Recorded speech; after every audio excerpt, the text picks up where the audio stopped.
Luke Thomas in Las Vegas, Nevada at the MGM Grand next to Marc Ratner, who is the Senior Vice President of Government and Regulatory Affairs. Did I get that right? That's exactly right. Yes, sir. And what does that title mean exactly? It means I go around to states and countries to get the sport of MMA approved, and we're everywhere but New York and getting close. Actually, can you give us any kind of an update? Jim Janine on Twitter has been pretty good about it. What is the UFC's what can you tell us right now about how it's progressing through the democratic process? Oh, excuse me, the legislative process. We have 72 sponsors on our bill. You need 76 votes, but the Democratic caucus in New York saying we need 76 sponsors. They sort of moved the goal on us. We think we have 25 Republican votes. We probably have 100 votes. Now it's just a question of getting through committees, getting through the caucus, and getting on the floor. If we get on the floor, the sport will be approved, and we'll be there December 5th. Do you have any, I don't know, rough ballpark? If things go well, how soon it might be approved? I would think around June 1st if everything goes well. And I've met with the commission. We'll work on the rules, we'll make sure the unified rules are in place, make sure they have the right kinds of officials, and as I said, be there at the Garden in December. Okay, so you said no question was out of bounds. No question. All right, here we go. How utterly critical was the essential arrest and removal of Sheldon Silver to get this process going? He's been a political opponent for us. He's still an assemblyman. Behind the scenes, he still could be working against us. But he proved that he wasn't. He was doing things that were wrong, and the government has caught him, and now he's been indicted. So it certainly doesn't hurt us. All right, so let's talk about some things that I've always wondered. Okay. There's a lot of questions about, look, the way in which the rules of MMA are created is that the government has essentially codified it into law. It's not like the NFL where if they want to move the line from which they kick off, they can just fiat change it. It's different. You guys would have to go state by state and get all the things changed again. So there's been a question I've always wondered. When you go overseas on some territories, not all, you're required to do some self-regulation. Why not take the opportunity to at least experiment with the idea of something like, I'm just throwing an example out there, open scoring or different ways in which to judge around? Because my point is, Pride was a crazy show, but no one really views, say, Rampage Jackson's wins there as illegitimate. Why can't we have some experimentation in places where experimentation is possible? Well, it's possible. We helped, I did and Lorenzo did, help with the unified rules. We really believe in them. I think there could be some modifications, but I wouldn't really want to go away from it. I think you definitely need more judging seminars. When we self-regulate, I run it as if it's in the state of Nevada. We do all the same drug testing. We do everything. Use the right kinds of officials. We're trying to deepen the base of officials. We have some from Poland now, some from Germany, some from Australia. So we're getting better. But I understand what you're saying, and there could be some experimentation. I'm totally against open scoring. Tell me why. And this comes from my boxing experience. You have a guy who's won in a 10-round fight, 7 rounds, and everybody knows the score. And I've seen this happen.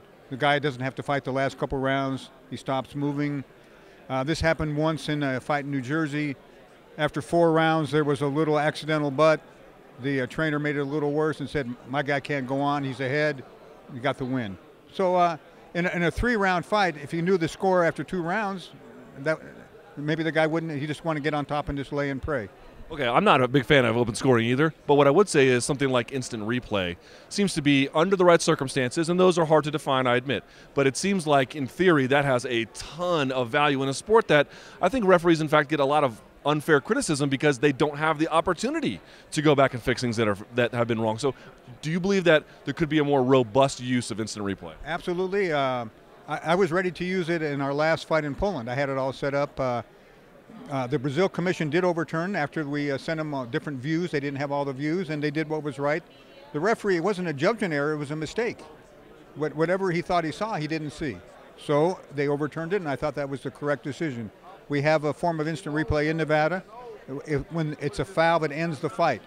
But there's got to be other circumstances. New Jersey's working on their part of instant replay. You'll see more and more of it.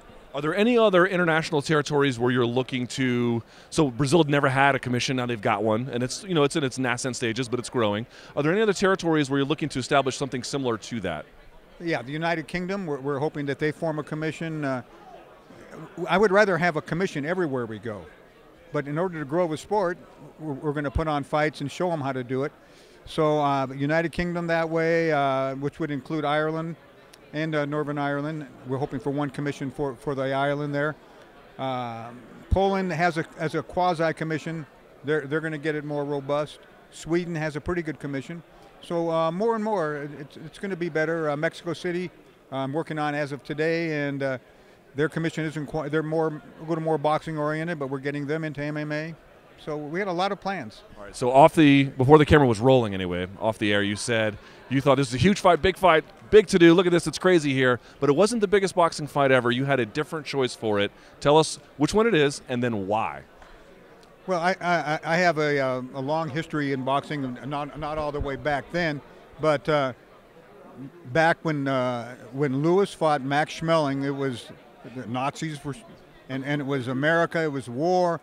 I mean, it was really an unbelievable time, and you had, I think, 90,000 people watching this fight in a stadium. I mean, it's just a different time now. This is the biggest fight because of social media and the Facebook and the commerce too. Oh, the commerce, the money's different.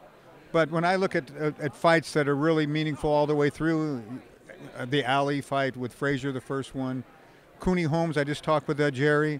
I mean, I have such vivid memories of sitting there at that fight, and that was a racial fight. It was the Great White Hope against Larry Holmes. Well, many fights are racial, if we're being honest, right? If we're being honest, yeah. But that one was portrayed that way and sold that way. And to this day, there was over 25,000 people outdoors at Caesars, which was the biggest fight in Nevada history for crowd.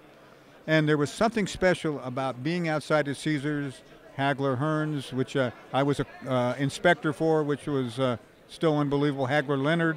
So for me to be involved with all these fights is really special. But anything outdoors like that was really something. So before we wrap this up here, we're Mayweather-Pacquiao, 147 pounds, roughly. Pacquiao's going to come in less. But I want a prediction from you. Who do you like and why? Well, the one thing I learned in all my years in boxing is I can tell you that the big winner will be here at the MGM in the city of Las Vegas. Never make predictions. I never make predictions. Do you believe that Mayweather can stop Pacquiao? How about that? Not saying he will, but do you really think he has that ability? I believe this is a distance fight, and I've always thought that from the very beginning. And either guy can hurt each other, but I just think it'll be a decision fight. Last question. There's been some consternation, not much, about the choice of refereeing here, Kenny Bayless, and saying that he is really quick to break up people. Do you find this criticism to be warranted, or do you believe that this is the appropriate ref given the circumstances? I think it's the appropriate ref. I think that comes from the Maidana first fight.